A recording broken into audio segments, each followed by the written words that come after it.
பிரணவம் யூடியூப் சேனலை சப்ஸ்கிரைப் செய்து சித்தர்களின் அருளை முழுமையாகப் பெறுங்கள்.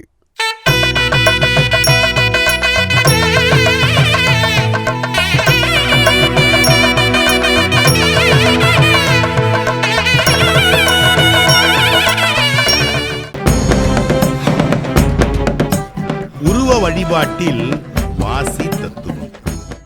இன்றைய மனித வாழ்வில் ஆன்மீகம் வளர்ந்து வருகிறது என்று பலர் கூறுகின்றார்கள்.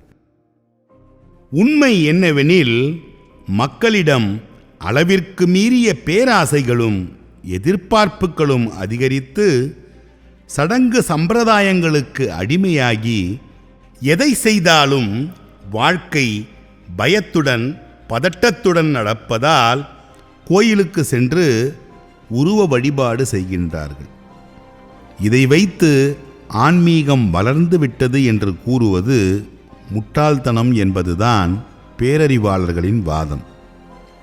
பக்தியின் பெயரில் வேண்டுதல்கள் வைத்து கடவுளர் சிலைகளை நம்பிக்கையின் பெயரில் நிர்பந்தித்து விட்டு வருவதல்ல ஆன்மீகம். உண்மை ஆன்மீகம் பற்றிய விழிப்புணர்வு இல்லாததால் உருவ வழிபாட்டில் மூட பக்தி செலுத்தி வருகின்றார்கள். பக்தி என்பது முழுமையான சரணாகதிக்கு பின்பு வருவதா இங்கு வருகை புரிகின்றது. அந்த ஆன்மா எடுத்த அத்தனை பிறவியின் உடல் கருமங்களால் செய்த சடங்கு சம்பிரதாயங்கள், உருவ வழிபாடுகள், பற்றுக்கள் என எல்லாம் அந்த ஆன்மாவை தொடர்ந்தே வருகின்றது. அந்த ஆன்மா அவைகளிலிருந்து விடுபட்டு தன் வினையை தீர்த்து கொள்வதற்காக இந்த பிறவியை எடுக்கின்றது. ஆனால் மீண்டும் மீண்டும் அதே வினைகளை செய்து மீண்டும் பிறவி சங்கிலியில் சிக்கிவிடுகிறது. ஆனால் பேரண்ட விதிப்படி சில ஆன்மாவிற்கு பிறவி சங்கிலியானது அறுபடுகின்றது.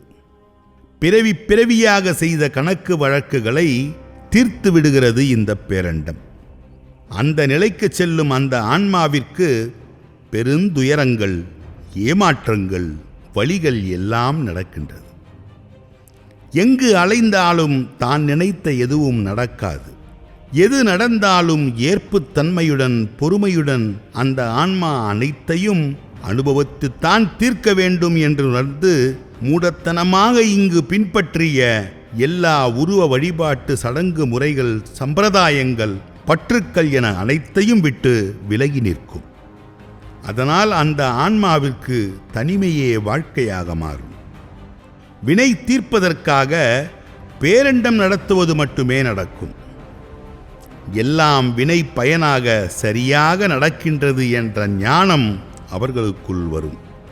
அத்தகைய ஞானம்தான் அந்த ஆன்மாவினை தன்னை அறிய வைத்து உடலில் வாசியை நிலைக்கச் செய்யும்.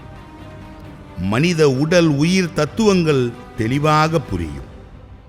அந்த நிலையில் அழிவற்ற ஆன்மாவானது தன்னை உணர்ந்து பேரண்ட பெருவெளியான இறையுடன் கலந்து மரணமிலா பெருவாழ்விற்கு வழிவகுக்கும். அதுவே ஆன்மீகமாகும். அப்படியானோரே ஆன்மீகவாதிகள். அத்தகைய ஆன்மீகத்தை மக்கள் யாவரும் எளிதாக உணர்ந்து தங்களின் பிறவியை நீக்கிக் கொள்வதற்கு நம் முன்னோர்களால் உருவாக்கப்பட்ட ஒன்றுதான் பழமையான கோயில்கள். அந்த கோயில்கள்தான் மனித உடலின் தத்துவம். அதிலுள்ள அறிவியலை உணர்ந்து செல்ல வேண்டும். மேலும் எல்லா தெய்வச் சிலைகளும் மனித உடல் தத்துவத்தையே உணர்த்துவதை அறிந்துவிட்டால் நாம் நம்முடைய ஆன்மாவை அறிந்து தன்னை அறியலாம். பிற ஆன்மாவின் நலன் பேணி ஆன்மீகவாதியாகிவிடலாம். அதுவே நம்முடைய பிறப்பறுத்து முக்தியடைவும் வைக்கும்.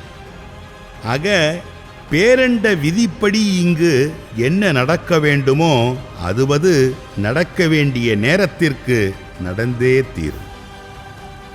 பேரண்டமாக விளங்கும் இறையான சித்தர்கள் சில ஆன்மாக்களை சரியாக வழிநடத்தி வாசியினை இயக்கி ஆன்ம அறிவை வழங்குகின்றார்கள். அந்த ஆன்மா தன்னை உணரும் கடைத்தேற்றம் அடைந்து பிறவி பிணியை கடக்கின்றது.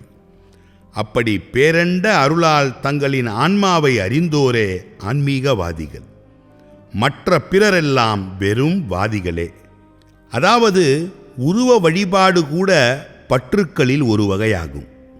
அதிலிருந்தும் வெளியில் வந்தால்தான் இரையாக முடியும் என்பதுதான் உண்மை. ஆசை அருமின் ஆசை அருமின் ஈசனோடு ஆயினும் ஆசை அருமின் என்ற திருமூலர் இன்னும் சில பாடல்களில் மனித உடல்தான் கோவில் என்கிறார். உள்ளம் பெருங்கோயில் ஊனுடம்பு ஆலயம் வள்ளற் பிரானுக்கு வாய் கோபுர வாயில் தெல்லத் தெளிந்தார்க்கு சீவன் சிவலிங்கம் கள்ளப் புலனைந்தும் காலா மணிவிளக்கே. மற்றொரு பாடலில் உடம்பினை முன்னும் இழுக்கென்று இருந்தேன் உடம்புக்குள்ளே உருபொருள் கண்டேன் உடம்புலே உத்தமன் கோயில் கொண்டான் என்று உடம்பினை யான் இருந்து ஓம்புகின்றேனே என்று உரைக்கின்றார். மேலும் சிவவாக்கியர் தன் பாடலில் மனித உடலில்தான் எல்லா தெய்வமும் உள்ளது, எந்த வித்தும் இல்லாத சடங்கு சம்பிரதாயங்கள் எல்லாம் வீண் செயல்கள் என்றும் எதையும் புறத்தில் தேடி அலையாதீர்கள் என்கிறார். கோவிலாவதேதடா குலங்களாவதேதடா கோயிலும் குலங்களும் கும்பிடும் குலாமரே கோயிலும் மனத்துள்ளே குலங்களும் மனத்துள்ளே ஆவதும் அடிவதும் இல்லை இல்லை இல்லையே. வித்தில்லாத சம்பிரதாயம் மேலுமில்லை கீழுமில்லை தச்சில்லாத மாளிகை சமைந்தவாறு மங்கனே பெற்ற தாயை விற்றடிமை கொல்லுகின்ற பேதைகால் சித்தில்லாத போது சீவன் இல்லை இல்லை இல்லையே.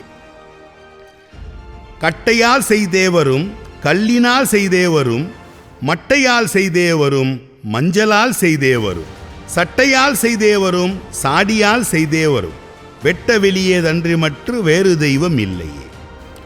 கட்டை கல் எருமட்டை மஞ்சள் சட்டை துணி மண் போன்றவற்றால் செய்து வைத்த இறைவனின் உருவத்தை வைத்து சடங்கு சம்பிரதாயம் பரிகார பஜனைகள் எல்லாம் செய்வதில் எந்த பயனுமில்லை என்றும் ஒன்றுமில்லாத வெட்ட வெளியாக இருக்கின்றது என்று சிவவாக்கியர் கூறுவதை உணர்ந்து அகத்துள்ளே பயணிக்க வேண்டும். இப்படியாக பற்பல பாடல்கள் பாடி பறைச்சாற்றியுள்ள சித்தர்கள் நம்முள்ளே இயங்கும் அகஜோதியை காண வேண்டும் என்றனர். மனிதர்கள் ஏமாற்றம் அடையக்கூடாது என்ற கருணையை உடையவர்கள் சித்தர்கள். அவர்களே வாழும் தெய்வங்களாக உள்ளனர். அவர்கள் சொன்ன வாசி தத்துவத்தை உருவத் தத்துவத்தோடு முழுமையாக அறிந்து கொண்டால் நம்முள்ளே அந்த வாசியானது இயங்கி தெய்வத்தை காண முடியும் என்பதற்குத்தான் இந்த பதிவு.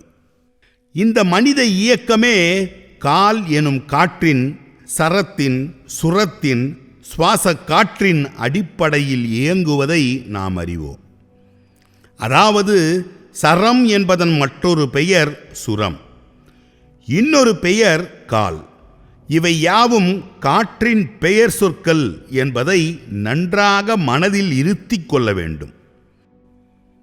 இடதுவாசி சுரம், வலதுவாசி அசுரம். அதைத்தான் தத்துவ கதையாக அசுரனை அழிக்க வேண்டும் என்றனர். அதாவது ஆசை பேயை அழித்து மோட்சத்தை அடைய வேண்டும் என்று கூறுகிறோம். அது வேறொரு பெரிய தத்துவம். அதை மற்றொரு பதிவில் பார்ப்போம். அந்த காற்றை ஒடுக்கும் தத்துவம்தான் வாசி எனப்படும். வாசி தத்துவத்தில் சரியான காலத்தில் நம்முடைய உடல் இயங்கினால் யோக வாழ்வான மோட்சத்தை அடைந்து விடலாம். சித்தர்கள் வாசியால் தான் எல்லா சித்துக்களும் அடைந்து பேரண்டத்தோடு பிணைந்தனர். பஞ்சபூத சக்தி அனைத்தையும் உடல் மனம் வாக்கோடு ஒருங்கிணைத்து பரத்தையே ஆட்சி புரியும் வல்லமையுடன் இருக்கின்றனர். அத்தகு சித்தர்களை யாரும் ஒன்றும் செய்துவிட முடியாது. மனிதர்களை தெய்வமாக்கும் அற்புத வாசிக்கலையினை முறைப்படி குருகுல முறையாக தீட்சை பெற்று அதன் இரகசியங்களை பயிற்சி பெற வேண்டும் என்று நினைக்கும் சிலர் நம்மில் அதிகம் உள்ளனர். உண்மை என்னவெனில், சித்தர்கள் சொன்ன அறங்கூறும் வாழ்வை வாழ்ந்தால் தன்னாலே சரமான சுவாசமான வாசி வசப்படும். உலக மாயை அறுத்து தன்னலம் பேணாமல் பிறநலன் பேணும் நல்லோருக்கு சித்தர்களின் பேரருளால் அதன் இரகசியங்கள் உணர்த்தப்படும். ஒரு சில சித்தர்கள் அந்த அற்புத ஆன்மாக்களை தேர்ந்தெடுத்து நொடிப்பொழுதில் தந்தும் இருக்கிறார்கள். மேலும் சரம் தெரிந்தவனிடம் சரசமாடாதே, பட்சி தெரிந்தவனிடம் பகை கொள்ளாதே, சரம் பார்ப்பான் பரம் பார்ப்பான் என்பவை எல்லாம் நம்முடைய முன்னோர் வாக்குகளாகும். வாசி இயக்கத்தை அறிந்தவர்களிடம் சரசம் என்று விளையாட்டுத்தனமாக நடந்தால் விபரீத விளைவை சந்திக்க நேரும் என்பார்கள். சித்தர்கள் வாசி செய்யும் முறையை மறைபொருளாக எழுதி வைத்துள்ளனர். ஏனெனில் அந்த சக்தியை கொண்டு நவக்கிரக செயல்பாடுகளை கட்டுப்படுத்தும் வல்லமையும் பஞ்சபூத சக்திகளையும் இயக்கவும் முடியும் என்பதால்தான். ஏன் முக்காலத்தையும் உணர முடியும். ஒருவர் எதற்காக வருகிறார், அவர்களின் நிலை என்ன, காரியம் வெற்றி பெறுமா, பிற ஆன்மாவின் பிறவி கருமங்கள் என அனைத்தையும் துல்லியமாக கணித்துவிட முடியும். இதை வைத்து மனிதர்கள் தவறு செய்து விடுவார்கள் என்பதற்காகவே அதை மறைபொருளாக கூறியுள்ளனர். ஆனால் பேரண்ட விதியினால் நிர்ணயம் செய்யப்பட்டவருக்கு நிச்சயம் வழி கிடைக்கும். வாசிதான் சிவா. இந்த வாசி சுவாசமானது மனித உடலில் 3 விதமாக இயங்குகிறது. அதாவது சுவாசம் மூக்கின் இடது துவாரமாக ஓடினால் இடகலை அல்லது சந்திரகலை அல்லது சிவகலை என்றும், வலது துவாரமாக ஓடினால் பிங்கலை அல்லது சூரியகலை அல்லது சக்திகலை என்றும், 2 துவாரத்திலும் ஓடினால் சுழுமுனை என்றும் கூறுகிறோம். இப்படி நாம் இயக்காமலே சுவாச காற்றானது நம்முள் இயங்கும். அதனால் சில நேரங்களில் நம் உடலில் உள்ள ஆதார சக்கரங்கள் சில உணர்வுகளை வெளிப்படுத்துவதை நம்மால் உணர முடியும். மூலாதாரம், சுவாதிஷ்டானம், மணிப்பூரகம், அநாகதம், விசுத்தி, ஆக்னை, சகசிராரம் என எல்லா இடங்களிலும் ஓர் ஊறல் போன்று உணர்வு வரும். அதுவே முறையாக வாசி இயங்கினால் இந்த பேரண்டமே நம்முள் தெரியும். இந்த பேரண்டமே நம்முள் உணர்த்தப்படும். எல்லா கோயில்களும் அதன் அடிப்படையிலே தான் இயங்குகின்றது. இதை உணர்ந்து வழிபட்டால் பலனுண்டு. சரி, வாருங்கள் உருவ தத்துவத்தை முழுமையாக அறிவோம். குறிப்பாக கார்த்திகை மார்கழி மாதங்களில் விரதமிருந்து ஐயப்பன் கோவிலுக்கு செல்லும் பக்தர்கள் அதிகம் உள்ளனர். தை மாதம் முருகன் கோவிலுக்கு விரதமிருந்து செல்லும் பக்தர்கள் பலர் உள்ளனர். அதுபோன்று வடநாடுகளில் பிள்ளையார் கோவில்களுக்கு செல்லும் பக்தர்கள் அதிகம் உள்ளனர். கல்விக்கான தெய்வம் சரஸ்வதி என்றும், செல்வத்திற்கான தெய்வம் லட்சுமி என்றும், வீரத்திற்கான தெய்வம் துர்க்கை என்றும் வணங்கி வருகின்றனர். ஏன் இப்படி தெய்வங்களை பிரித்து வணங்கினார்கள் என்று ஒவ்வொன்றையும் ஆராய்ந்தால் மக்கள் யாவரும் தெளிவான வாழ்வை வாழலாம். கடவுளர்களின் தத்துவங்கள் அனைத்துமே நம்முடைய உடலையும் உடலை இயக்கும் காற்றான வாசியையுமே என்று புரிந்து கொண்டு உள்முகமாக நமக்குள் நாமே வழிபட்டால் நமக்கு கல்வி, செல்வம், வீரம், ஞானம் எல்லாம் கிடைக்கும். அதாவது அந்த சுவாச காற்றானது முறையாக ஒடுங்கப் பெற்றால் நினைத்த அனைத்தும் நடக்கும். சபரிமலை மணிகண்டன் கோவிலில் என்ன தத்துவம் எனில், அந்த சிலையை காணும்போது அவரின் 2 கால்கள் கட்டப்பட்டிருக்கும்.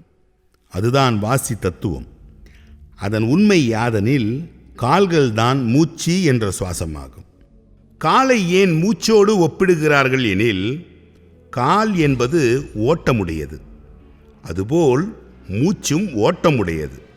அத்தகைய மூச்சுக்காற்றை ஒடுக்கினால் இறைநிலையில் கலந்து யோகம் பெறலாம் என்ற தத்துவத்தை தான் வாசி என்றும் பிராணாயாமம் என்றும் அழைத்தார். இதுவே ஐயப்பனின் கால் கட்டப்பட்டுள்ள தத்துவம் ஆகும். அதுவே அச்சன் கோவிலில் தன் வலது காலை அவிழ்த்து கீழே இறக்கிக் கொண்டு புஷ்கலா, பூரணா என்ற 2 பெண்களுடன் திருமண கோலத்தில் அமர்ந்திருப்பார். அந்த தத்துவம் உலகியல் பந்தத்தை அனுபவிக்கும் நிலையாகும். வலது மூச்சு வாங்கும்போது போகமும், அதாவது அனைத்து ஆசைகளும், இடது மூச்சு வாங்கும்போது யோகமும், அதாவது மோட்சம், மீண்டும் பிறவாமை என்ற நிலை இது நடக்கின்றது. இதுதான் வாசியோகம்.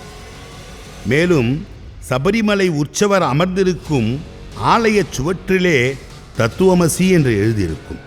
தத்துவமசி என்பது நான் தான் நீ என்பதா, அதாவது நீதான் சாமி, நானும் சாமி என்பதுதான் பொருள்.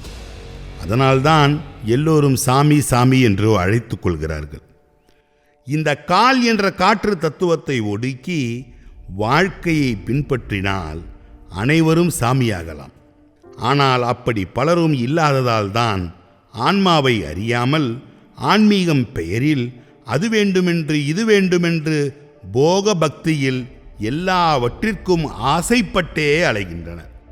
தத்துவம் புரியாததால் சிலைகளுக்கு அபிஷேகம், ஆராதனை, விலை உயர்ந்த வைர கிரீடங்கள், தங்க ஆபரணங்கள் எல்லாம் செலுத்தி தங்களின் ஆசைக்காக கடவுளுக்கே லஞ்சம் கொடுத்து உருவ வழிபாடுகள் செய்து நிறைவு அடைந்ததாக கருதுகின்றனர்.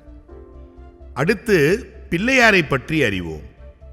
கணபதி என்றால் கணங்களுக்கு அதிபதி. அவர்தான் நந்தி எனும் மூக்காகும். நமது கையை கொண்டு மூக்கை தொடும்போது நாமே தும்பிக்கை வைத்திருப்பது போன்று காட்சியளிக்கும். அதுதான் நாம் வணங்கும் கணபதி தத்துவம். அதுவே நம்முள்ளே கடவுளை உணர்வதற்கு முதல் படியாகும். அதனால்தான் கணபதியை முதல் கடவுள் என்று அழைக்கின்றோம். மேலும் வீடுகளில் சரஸ்வதி, பிள்ளையார், லட்சுமி சேர்த்து படம் வைத்திருப்போம். அதில் தத்துவம் இருக்கின்றது. மனித உடலில் உள்ள மூக்கான நந்தியான பிள்ளையாரான தும்பிக்கையான் அமர்ந்திருக்கிறார். அவரின் இடப்பக்கம் சரஸ்வதி, வலப்புறம் லக்குமி இருக்கிறார். நாம் நம்முடைய மூக்கின் இடது பக்க துவாரத்தில் காட்டான சரத்தை இழுத்து ஓட்டினால் ஞானம் பெற்று சரசோதியாகலாம், ஒளி வடிவமும் ஆகலாம். அதுவே வலது பக்கம் காற்றான சரத்தை இழுத்து ஓட்டினால் யோகம் பெற்று எல்லா ஆசை இலக்குகளையும் அடைந்து லக்குமியாகலாம், குபேரனாகலாம். இதுதான் அந்த கணபதி, சரஸ்வதி, லக்குமி படத்தின் தத்துவமாகும். இந்த மாற்றம் எப்படி நடக்கின்றது என்று பலரும் கேட்கலாம். ஒரு குழந்தையின் பிறப்பின் போது அது எந்த கலையின் மூச்சை எடுக்கின்றதோ அந்த நொடியில் இருந்து அந்த குழந்தை இறக்கும் வரையில் ஒரு மூச்சு சுழற்சி எழுதப்படுகின்றது. அதுதான் அந்த குழந்தையின் விதி எனப்படுகிறது. இந்த மூச்சு ஓட்டத்தை அறிந்துதான் அதனை ஜாதக கட்டமாக வடிவமைத்தார்கள் சித்தர்கள். அத்தகைய விதியைத்தான் சந்திரக்கலை என்னும் மதியை கொண்டு காற்றால் வாசி செய்தால் விதியை வெல்லலாம் என்றனர் சித்தர்கள். இந்த சுவாசமான வாசியால் மனிதர்களின் பிறவிக்கூத்து நடப்பதால் சீவனான சிவனை கூத்தன் என்றும் அழைத்தார்கள். அடுத்தது தமிழ் கடவுள் முருகனின் வாசி தத்துவத்தை காண்போம். திருவிளையாடல் புராணம் உலகறிந்த ஒன்று. பார்வதி தாய் தன் அழுக்கினால் உருவாக்கிய குழந்தையான பிள்ளையாருக்கு ஞானப்பழம் கிடைத்தது. அது எப்படி கிடைத்தது? சிவன் பார்வதி என்ற தாய் தகப்பனை சுற்றி வந்து கிடைத்தது என்பார்கள். அதன் உண்மை தத்துவம் யாதெனில், தாய் என்பது சந்திரகலை, தந்தை என்பது சூரிய கலையாகும். இந்த இரண்டுமான வாசி கலையை கொண்டு ஞானம் பெற்றார் பிள்ளையார் என்பதே அதன் தத்துவம். அதையே வலம்புரி விநாயகர் துதிக்கை வலதுபுறமும் மற்றும் இடம்புரி விநாயகரின் துதிக்கை இடதுபுறமும் இருப்பதை காணலாம். இடம்புரி என்னும் சந்திரகலை ஞானத்தையும் வலம்புரி என்னும் சூரியகலை போகத்தையும் அளிக்க வல்லது என்பதுதான் தத்துவம். அப்படியல்லாமல் மயில் மீது ஏறி ஊர் சுற்றி வந்த முருகனுக்கு ஞானம் கிடைக்கவில்லை என்பதுதான் அதனின் உண்மை தத்துவமாகும். அது மயில் அல்ல, மையல் என்பதே உண்மை. மையல் என்பது ஒரு இடத்தில் நிற்காத நிலையாகும். அதாவது காமம், குரோதம், கர்வம், ஆணவம் என எல்லாம் கொண்டதுதான் மையல் ஆகும். முருகன் அந்த மையல் கொண்டு உலகத்தை சுற்றி வந்ததால் அவருக்கு அப்போது ஞானம் கிட்டவில்லை என்பதுதான் அதனின் விளக்கமாகும். அந்த தத்துவத்தை பிள்ளையார் மூலம் அறிந்த முருகன் எல்லாம் துறந்துவிட்டு ஆண்டி கோலத்தில் பழையனூர் என்று சொல்லக்கூடிய பழனிக்கு வந்தவர். அங்கு தவக்கோலத்தில் கோவணத்துடன் அமர்ந்ததால்தான் ஞானம் பெற்றார். ஆக ஞானம் பெற வேண்டுமெனில் தனக்கென்று எதுவும் இல்லாமல் அறவழியில் வாழ்ந்தால்தான் ஞானம் கிடைக்கும் என்பதுதான் உண்மை. அவ்வாறிருக்க பிறர் பொருளை அபகரித்து மாட மாளிகைகள் கட்டிக்கொண்டு ஞானம் தருவதாக வித்தை காட்டும் போலி குருக்களையும் அதை சார்ந்து செல்லும் அப்பாவி மக்களையும் நினைத்தால் வேடிக்கையாகவே இருக்கிறது. வாசி தத்துவம்தான் நம்முடைய வழிபாட்டு தலமாகவே இருக்கின்றது என்பதை நாம் உணர வேண்டும். அப்படி பழனிமலை தத்துவமும் வாசி தத்துவம்தான். ஆம், பழனிமலையில் முருகன் அமர்ந்த மலையை சிவமலை என்றும், அருகில் உள்ள இடும்பன் மலையை சக்தி மலை என்றும் அழைக்கின்றனர். பழனியில் அமர்ந்து ஞானம் பெற்றதால் ஞான பண்டிதன் என்றும் பழனி ஆண்டவன் என்று முருகனை நாம் அழைக்கின்றோம். அங்கு 2 மலைகளும் தராசு என்ற துலாம் போன்று காட்சியளிக்கின்றது. அங்குதான் இந்த உலகில் பிறந்த எல்லா மனிதர்களுக்கும் பாவ புண்ணிய கணக்கு பார்க்கப்படுகிறது. அதற்கு சாட்சியாக இன்றும் பழனியில் கணக்கன்பட்டி இருக்கின்றது. அங்கு எடுத்து வருகின்ற காவடியும் இடது வலது என்ற மூச்சுக்காற்றின் தத்துவத்தை சுமந்து வருவதால் அதை எடுத்துக்கொண்டு பழனி ஆண்டவனை சென்று தரிசிக்கின்றார்கள். ஆக எங்கும் வாசி தத்துவம்தான் இயங்குகின்றது. எந்த மூச்சை எப்போது எடுக்க வேண்டும் என்ற கணக்கை அறிந்துவிட்டால் புறத்தில் எதுவும் செய்து கொண்டிருக்க மாட்டோம். அதுவே சத்தியம். அப்படித்தான் சிவத்தலங்களின் பஞ்ச சபைகள் 5ம் வாசி தத்துவத்தில் அடங்குவதையே நடராசன் சிலை தத்துவத்தில் காண முடியும். சித்திர சபை என்னும் குற்றாலத்தில் நடராசன் தன் இடதுகாலை தூக்கிய நிலையில் இருக்கின்றார். வெள்ளி சபையான மதுரையில் வலது காலை தூக்கி ஆடுவார். அது மீனாட்சியுடன் போக வாழ்வு. ரத்தின சபை என்பது திருவாலங்காட்டில் அமைந்துள்ள வடாரண்யேஸ்வரர் கோவிலில் நடராசர் தனது இடதுகாலை உயரத் தூக்கி நடனக்கோலத்தில் காட்சி தருவார். இங்குள்ள நடனக்கோலம் ஊர்த்தவ தாண்டவமாகும். கனகசபை என்ற சிதம்பரத்தில் தன் இடதுகாலை தூக்கியிருப்பார் நடராசன். இடது காற்றை உள்ளே தூக்கி ஒடுக்கியதால் ஞானம் பெற்று சித்த நிலையில் உள்ள இடம்தான் சிதம்பரம். தாமிர சபை என்பது திருநெல்வேலி நெல்லையப்பர் கோவிலில் உள்ளது. அங்கு நடராசர் தன் இடதுகாலை தூக்கியிருப்பார். இப்படியாக எல்லா தெய்வங்களின் சிலைகளும் காலை ஏற்றியும் இறக்கியும் இருக்கும். அந்த உருவச் சிலைகள் யாவும் காற்றான கால் எனும் வாசி தத்துவத்தின் அடிப்படையிலேயே இயங்குகின்றது என்பதை உருவகப்படுத்தித்தான் அதுபோன்ற சிலைகளை வடிவமைத்துள்ளனர். இதில் ஐயப்பன், முருகன், கணபதி, லட்சுமி, சரஸ்வதி, துர்க்கை என அனைத்துமே வாசி தத்துவத்தால் செய்யப்பட்ட உருவச் சிலைகள் என்பதை உணர்ந்து நமக்குள்ளே வாசி இயக்கத்தை நாம் உணரப்பெற்றால் நாமும் தெய்வ நிலையை அடையலாம். அதை விடுத்து கோவில்களுக்கு சென்று வழிபாடுகள் மட்டும் செய்துவிட்டு வராமல் இல்லத்திற்கு வந்து சில நிமிடங்கள் வாசியையோ அல்லது பிராணாயாமத்தையோ செய்து வந்தால் பிணியின்றி எல்லா வளத்துடன் வாழலாம். வாசி தத்துவத்தாலே இங்கு எல்லா ஆன்மாக்களும் இயங்குவதை உணரலாம். அப்படி வாசி செய்து நம்முடைய ஆன்மாவை அறிந்து வாழ்வதுதான் உண்மையான ஆன்மீகமாகும். அதற்கு நாம் சித்தர்கள் சொன்ன அறங்கூறும் வாழ்வை வாழ வேண்டும்.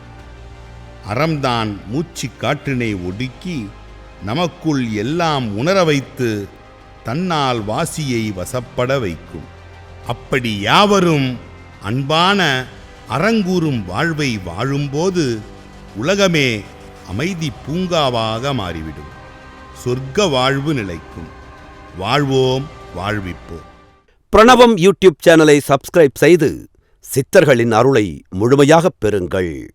அருளாளர்கள் 1000 என்கின்ற இந்த புத்தகம் 1000 சித்தர்களை பற்றிய செய்திகளை உள்ளடக்கியதாக இருக்கிறது. 1000 சித்தர்களின் வாழ்க்கை வரலாற்றை அற்புதமான முறையிலே அச்சிட்டு படங்களோடு தந்திருப்பவர் இதனுடைய தொகுப்பாசிரியர் கோ. திருமுருகன் என்ற பூரணநந்தன். இந்த நூலின் பிரதிகளை வாங்கி நாம் வீட்டிலே வைப்பதன் மூலமாக இந்த சித்தர்களெல்லாம் நம் வீட்டிற்கு வருகிறார்கள், வரப்போகிறார்கள் என்ற நம்பிக்கையை நாம் ஏற்படுத்திக் கொள்ள வேண்டும். நூல் உங்களுக்கு வேண்டுமா? அதற்கான அலைபேசி எண் 739-739-4174. ஜிபே மூலம் செலுத்த 9176564723.